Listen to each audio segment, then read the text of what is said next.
ছেলেকে আজ আমাদের ছোটবেলার শনপাপড়ির গল্প শোনালাম। নমস্কার বন্ধুরা, তোমরা সবাই কেমন আছো? আশা করি সবাই ভালো আছো এবং সুস্থ আছো, সাবধানে আছো। ছোট্ট সংসারে তোমাদের সবাইকে জানাই স্বাগত। তো এই যে সকাল থেকে সব কাজকর্ম গুছিয়ে নিয়েছি। এই যে এখন পুজোর বাসন ধুয়ে তুলসী তলায় জলও দিয়ে দিয়েছি। তো পুজো আমার সারা হয়ে গেছে। তো সব কাজকর্ম সেরে এবার রান্না করতে এসেছি। এই যে আজকে রান্না হবে ছোলা আর বাঁধাকপির তরকারি আলু দিয়ে। তো আর অল্প করে না সয়াবিন ভাজছিলাম, তো আরেকদিন ভেজেছিলাম, তো সেটা ছিল ফার্স্ট টাইম, তো ভালো লেগেছে সবাইয়ের খেতে। তো সেই জন্য আবার আজ অল্প করে বানালাম। তো আর ডাল করব। তো ডাল আর সয়াবিন ভাজা আর বাঁধাকপির তরকারি আর মাছ নিয়েছি। তো মাছটাকে ভাবছি ভাজা করব গোয়া স্টাইলে। তো গোয়াতে না আমাদের দেশের মতো মাছ ভাজা খায় না। আমাদের মাছ ভাজা যেমন আমরা লবণ হলুদ মাখিয়ে তেলে ছুঁকে ভাজি, তো এরা এরকম একদম পছন্দ করে না। তো এরা না, তো একদম অল্প তেলে মাছ ভাজে। তো কীরকম ভাজে, মাছটাকে পরিষ্কার করে লবণ হলুদ শুকনো লঙ্কা গুঁড়ো কাশ্মীরি লঙ্কার গুঁড়ো এদের না মশলা সব কিছু মিশিয়ে একসাথে মশলা করে রাখে। তো দারচিনি লবঙ্গ এলাইচি আর অন্যান্য মশলা সব কিছু মিক্স করে রাখে, তো ওটা দেয়। তো আর ওদের আরেকটা মশলা থাকে নারকেল দিয়ে, তো সেটাও দেয়। তো এই সমস্ত সব একসাথে মাছের সঙ্গে লবণ হলুদের সাথে মিশিয়ে মাখিয়ে নেবে আর কি, ম্যারিনেট করে নেবে, করে রেখে দেবে কিছুক্ষণ। তো তারপরে ওইটাকে সুজিতে দিয়ে এপিট ওপিট করে সুজিতে দিয়ে তারপরে ওরা মানে প্যানে ভাজে, হালকা হালকা তেল দিয়ে প্যানে ভাজে। আমরা যেমন কড়াইতে তেল দিয়ে বেশি করে তেল দিয়ে একদম ছুঁকে ভাজি, তো ওরা ওরকম খায় না, একদমই করে না ওরা। আমার পাশে একজন আন্টি ছিল, তো আমার রান্না দেখে ও না খালি হাসতো আর বলতো তোরা এত তেল মশলা খা। সত্যি তাই, আমাদের ওয়েস্ট বেঙ্গলে মনে হয় মানে প্রচণ্ড তেল মশলা আমরা খাই। তো কারণ কি এখানে যে তেলে ভাজা জিনিসগুলো পাওয়া যায়, যে যেমন ধরুন সিঙ্গাড়া বা সমোসা আর হচ্ছে বা এই যে এখানে তো চপ পাওয়া যায় না, যেটা আমাদের দেশে বোম বলে, তো সেরকমই এখানে পাওয়া যায়, কিন্তু সেগুলো একদম তেল মশলা কিছুই নেই, সব সেদ্ধ করে মাখিয়ে একটু ফোড়ন দিয়ে তো ওটাকেই ওরা মশলা হিসাবে ব্যবহার করে। আমরা যেমন চপে বলুন বা ওই যে বোম বলুন, তো ওতে আদা রসুন এইসব মানে ভালো করে তেল মশলা করে কষিয়ে তারপরে মশলা করে, এখানে ওরকমটা না। সত্যিকারের এখানে এরা খুবই তেল মশলা কম খায়। তো এদের খাবার দাবার আমাদের মুখে লাগে না, আর আমাদের খাবার দাবার ওদের মুখে লাগে না। তো যাই হোক, তো ছেলেকে ডাক্তার দেখাতে গেছিলাম, তো ওষুধ দিয়েছে, তো ডাক্তার তো ওষুধ খাইয়েছি। তো আসার সময় না মলে গেছিলাম আমরা, ওখানে সামনে মল আছে, তো মলে না এই শনপাপড়ি আরও অন্যান্য মিষ্টি সব কিছু, যেহেতু এবারে মানে মানে সিজন এসে গেছে যে সব কিছু দেওয়া মানে তেওয়ারের এখানে সিজন এসে গেছে, তো সব একটার পর একটা এবারে তেওয়ার চলবে। যেমন ধরুন গণেশ এই ধরুন মানে সবাই সব রকমই থাকে। তো সেই জন্য মলে এখন এইসব রাখে আর কি, buy one get one free সব জিনিসে, মানে মিষ্টির জিনিসে buy one get one free করেছে। তো একটার দামে দুটো পাবেন।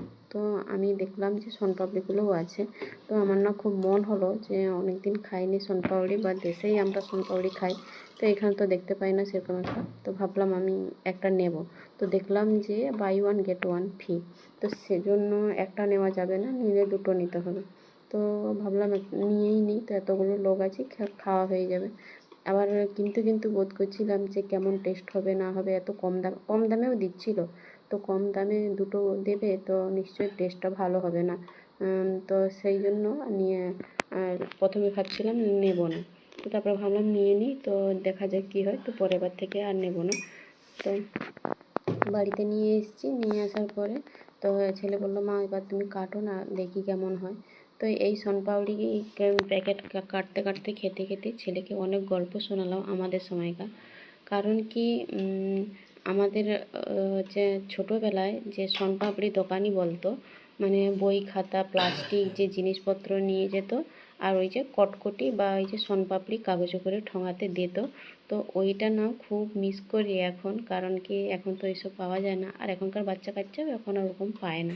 তো আমরা কি করতাম, মা ঠাকুমা যে মাথা চুল ওগুলোও নিত, তো ওইগুলো না আমরা খুব জমা করে রাখতাম নিয়ে।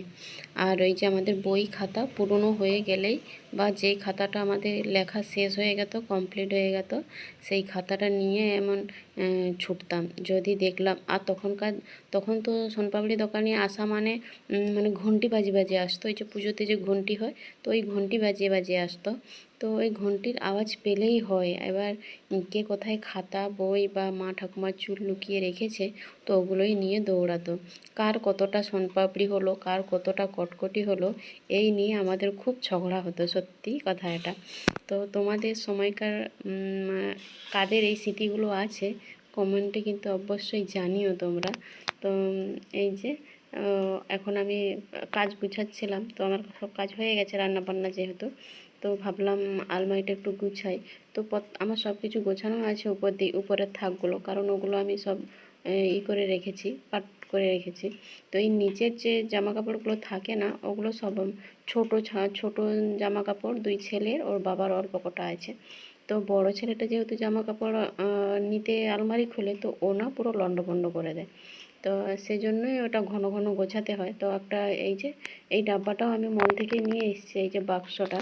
তো এই বাক্সটা ভাবলাম কি এই ছোট ছোট জামা কাপড়গুলো এটাই করে রাখবো, তাহলে একটু সুবিধা হবে, কারণ ছোট জামা কাপড়গুলো খুঁজতে যেয়েই তো ঘাটাঘাটি হয়ে যায়। তো সেজন্য ভাবলাম ছোটোগুলো একটাই করে রাখি, আর বড়গুলো আলাদা রাখি এক সাইডে। তো এই জন্য এইটাই করে ছোটোটাই করে মানে বক্সটাই করে সব ছোটোগুলো গুছিয়ে রেখেছি, আর বড়গুলো আমি এতে রাখছি। এই লাল কোটটা ছোটো ছেলেটার, তো আর আগের বছর নিয়েছিলাম, তো যখন ছোট্ট ছিল যখন হয় তখন নিয়েছিলাম, তো এখন একদম ছোট হয়ে গেছে, আর হয় না। তো এই যে একটু বিকেলবেলা একটু আম কেটেছিলাম, তো সবাই মিলে খেলাম। তো এখন সন্ধ্যের এই যে নাস্তা তৈরি করছি ওদের জন্য। সব দিন তো একই খাওয়ার আর ভালো লাগে না, তো ভাবলাম একটু নতুন নতুন কিছু ট্রাই করে দিই। তো আজ বানাচ্ছিলাম সুজির এগ রোল। তো সুজি দিয়ে দিয়েছি, তো তার উপর একটু ডিম দিয়ে এগুলো দিলাম, গাজর পেঁয়াজ এইসব দিয়েছি। তো যাই হোক, তো ভিডিওটা আমি এখানেই শেষ করছি। তোমরা সবাই ভালো থেকো, সুস্থ থেকো, সাবধানে থেকো। আর আমার ভিডিওটা যদি তোমাদের ভালো লেগে থাকে, একটা লাইক, কমেন্ট, শেয়ার এবং সাবস্ক্রাইব করে দিও, পাশে থেকো। আর এতক্ষণ ধৈর্য ধরে আমার ভিডিওটা দেখার জন্য তোমাদের অসংখ্য অসংখ্য ধন্যবাদ। তো তোমরা সবাই সুস্থ থেকো, ভালো থেকো, আর আমার ভিডিওগুলো দেখতে থাকো। দেখা হচ্ছে নেক্সট ভিডিওতে। ততক্ষণের জন্য টাটা, বাই বাই, শুভরাত্রি।